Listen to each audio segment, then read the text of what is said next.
Pulau Seribu Pura dikenal dunia karena keindahan alamnya, juga karena budayanya yang begitu hidup dan menyatu dengan alam.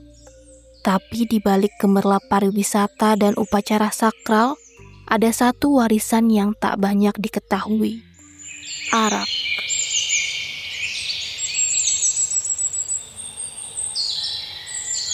Desa Jungutan di Kabupaten Karangasem, sebuah tempat yang tetap setia menjaga tradisi, salah satunya yaitu penyulingan arak Bali. Bagi masyarakat Karangasem, arak bukan sekedar minuman. Ia adalah simbol kearifan, pengobatan, dan spiritualitas. Sejak dulu, arak hadir di setiap upacara, menjadi persembahan dalam yatnya. Posisi arak Bali terhadap di dalam pelaksanaan kebudayaan di Desa Jungutan Kabupaten Karangasem itu sangat erat, tidak bisa dipisahkan antara minuman atau makanan yang lain dengan arak Bali. Arak sendiri itu mempunyai nilai spiritual di dalam pelaksanaan pancayatnya yang kami laksanakan secara Hindu di Desa Jungutan pada umumnya di Bali, yaitu Dewayatnya, Pitrayatnya, Budayatnya, Pitrayatnya, dan Resiyatnya. Setiap pelaksanaan yatnya itu mempergunakan sarana arak Bali. Pengetahuan saya bahwa peran arak Bali dalam pelaksanaan upacara agama atau adat di Bali itu sampai saat ini masih relevan gitu. Belum ada perubahan secara signifikan.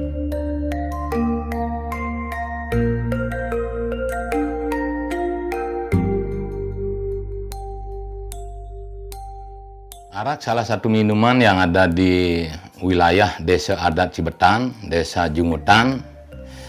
Nah, selama ini memang belum ada yang mengatur.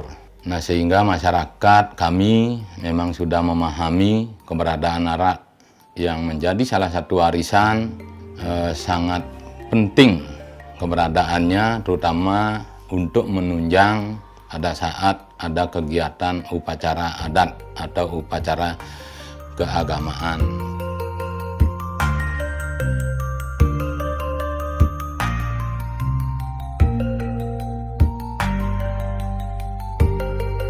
Di Desa Jungutan, Kabupaten Karangasem, arak bukan sekedar minuman.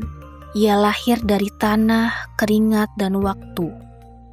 Setiap pagi, para petani memanjat pohon kelapa mengumpulkan air nira yang akan mereka suling jadi arak. Salah satunya yaitu Pak Made Sudana, petani arak dari Desa Jungutan.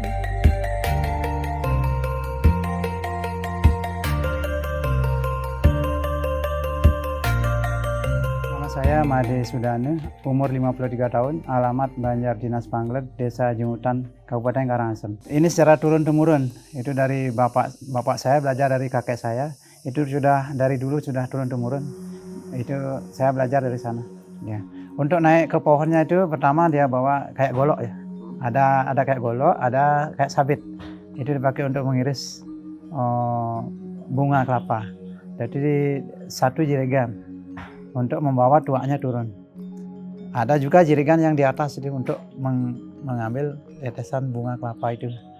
Setelah itu tuaknya dibawa pulang, ditaruh di ember. Di ember tersebut dikasih serabut kelapa biar tuaknya bagus.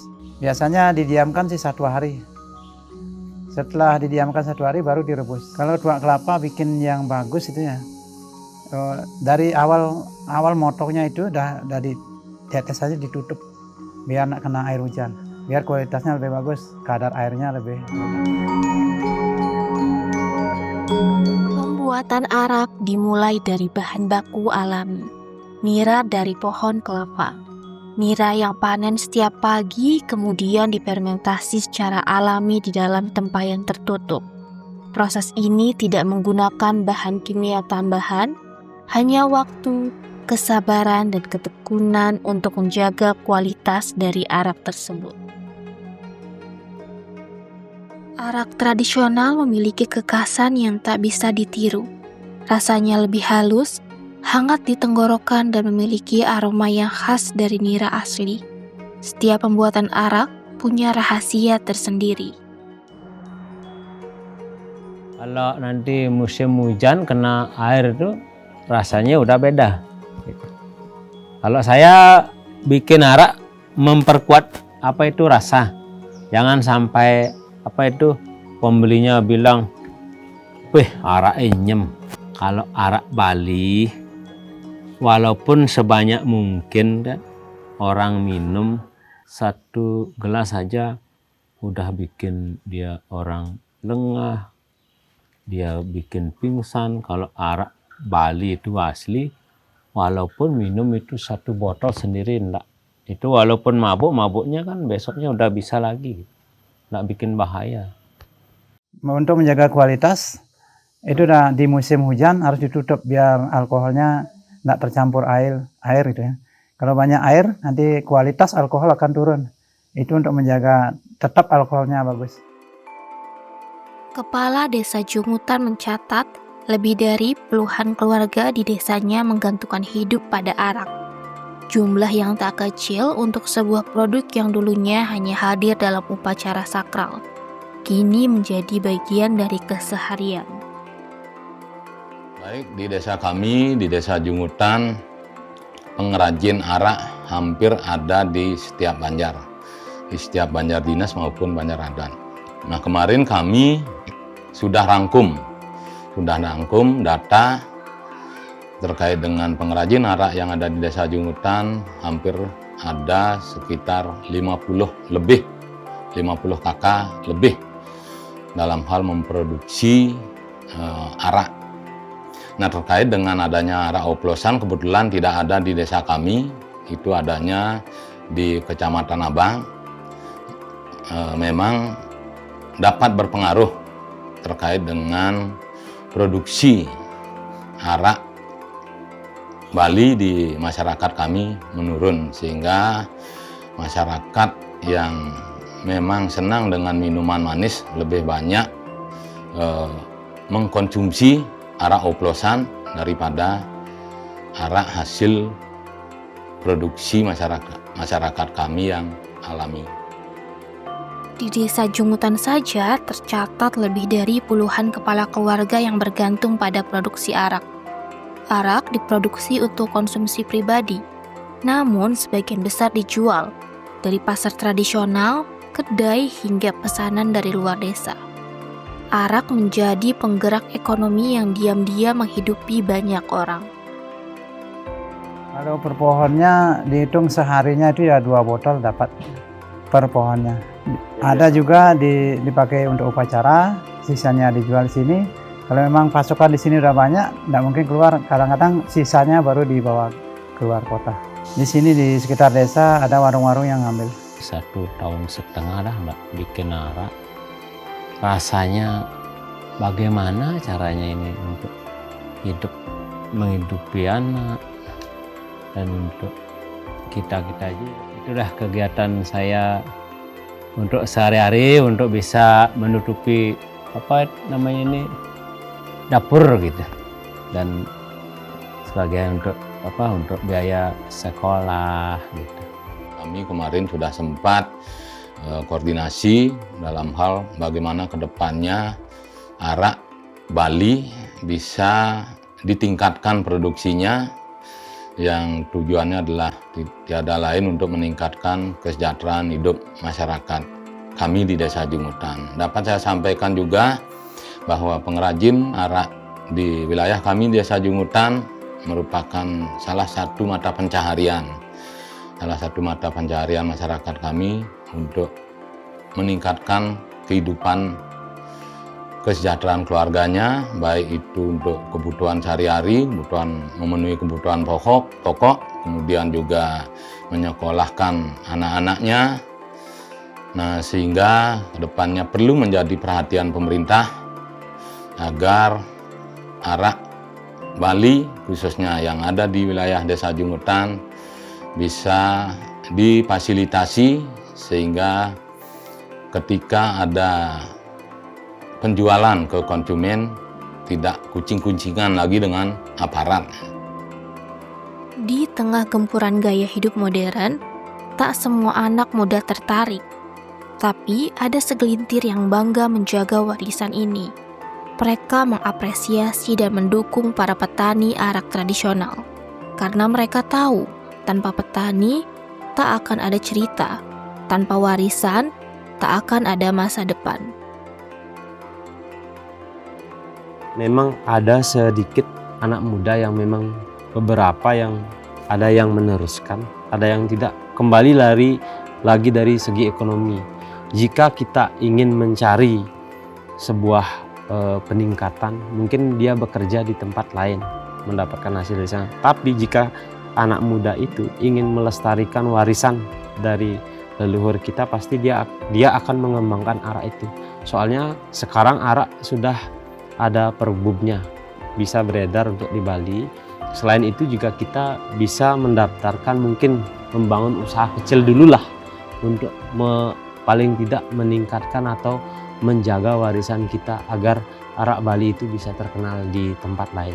Dari segi anak muda, saya sangat-sangat mengapresiasi terkait petani yang mengolah arak Bali itu secara tradisional, yang merupakan membuat ciri khas khusus rasanya. Selain itu juga dari segi tradisinya, arak Bali itu digunakan untuk sarana prasarana tabuh. Jika di Bali itu ada yang namanya upacara, pasti ada yang namanya mecaruh.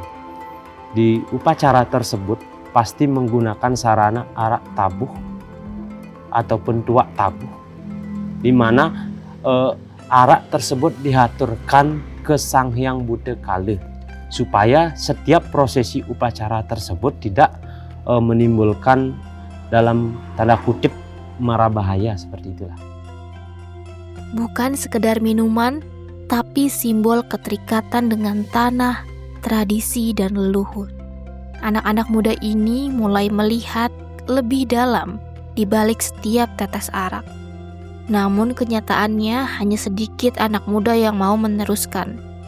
Mereka memilih pekerjaan lain karena penghasilan dari arak masih terbatas.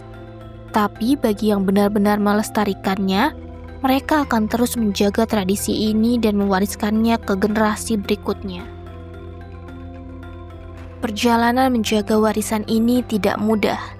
Banyak tantangan yang harus dihadapi oleh pembuat arak. Salah satu tantangan terbesar yang dihadapi adalah maraknya arak oplosan yang mengancam kualitas dan citra arak asli tradisional.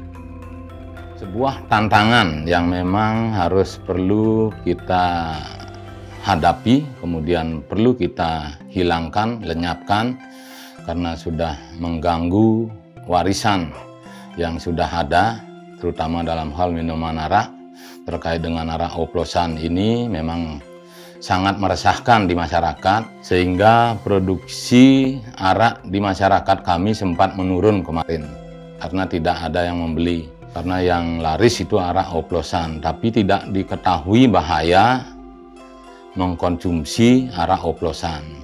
Nah, setelah pemerintah turun tangan, arak oplosan bisa ditindak tegas, nah, sehingga produksi arak yang alami kembali normal. Nah, sampai saat ini kami masih mencari cara bagaimana caranya memfasilitasi masyarakat kami, terutama dalam hal ini adalah pengrajin arak yang ada di wilayah Desa Jungutan, agar bisa ke depannya arak bisa diedarkan secara legalitas.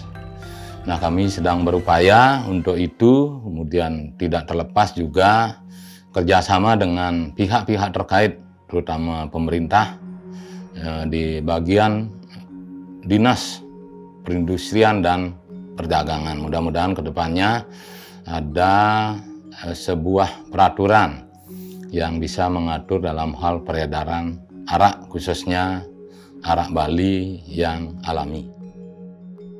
Arak oplosan yang dibuat secara instan dan tidak melalui proses tradisional seringkali beredar dengan harga murah. Hal ini membuat pembuat arak tradisional kesulitan bersaing di pasar. Selain merusak rasa dan kualitas, arak oplosan yang membawa resiko kesehatan bagi konsumen Ini menjadi pekerjaan rumah besar bagi komunitas dan pemerintah untuk melindungi warisan arak asli dari ancaman ini. Meskipun tantangan menghadang, harapan untuk kelangsungan tradisi arak Bali tetap ada. Semua berharap akan muncul generasi penerus yang mau menjaga dan melestarikan warisan ini dengan sepenuh hati. Harapannya kedepannya biar yang muda-muda biar masih menggunakan yang tradisional dari bambu, karena itu akan mempertahankan kualitas dan rasa arak itu. Kalau dari masyarakatnya, mudah-mudahan sih bisa dipertahankan hal itu, karena dengan kemajuan teknologi yang sekarang juga ada yang menggunakan pipa gitu. Mudah-mudahan masyarakat sih masih menggunakan yang tradisional.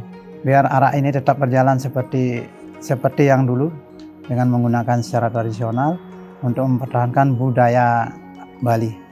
Mudah-mudahan bisa berlanjut gitu, dan untuk turun-temurunnya ini mudah-mudahan bisa berlanjut dan tidak ada halangan dari manapun. Seperti dulu sering terjadi itu ditangkap intel itu, kalau sekarang sudah ada izin dari Provinsi Bali, kalau arak Bali itu memang dilestarikan, mudah-mudahan tidak ada perubahan lagi supaya arak Balinya itu bisa jalan untuk selanjutnya.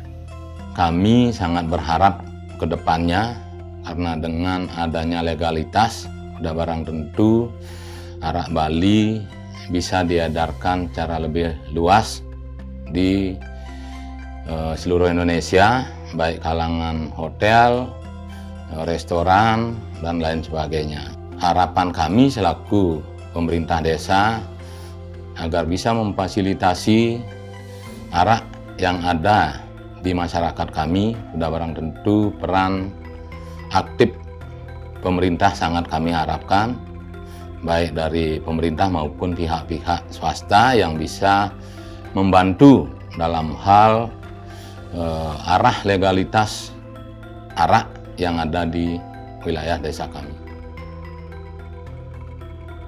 Warisan tidak selalu berbentuk benda. Kadang, ia hadir dalam cairan yang bening dengan rasa yang dalam. Dari tetes demi tetes arak yang disuling dengan ketulusan dan tradisi, tersimpan kisah sebuah warisan yang hidup. Arak Bali bukan sekedar minuman, tapi jiwa yang mengalir dari leluhur ke generasi kini.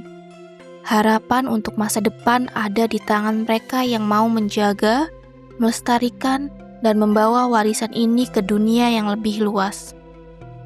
Karena di balik setiap tetes ada cerita, budaya, dan cinta yang tak lekang oleh waktu.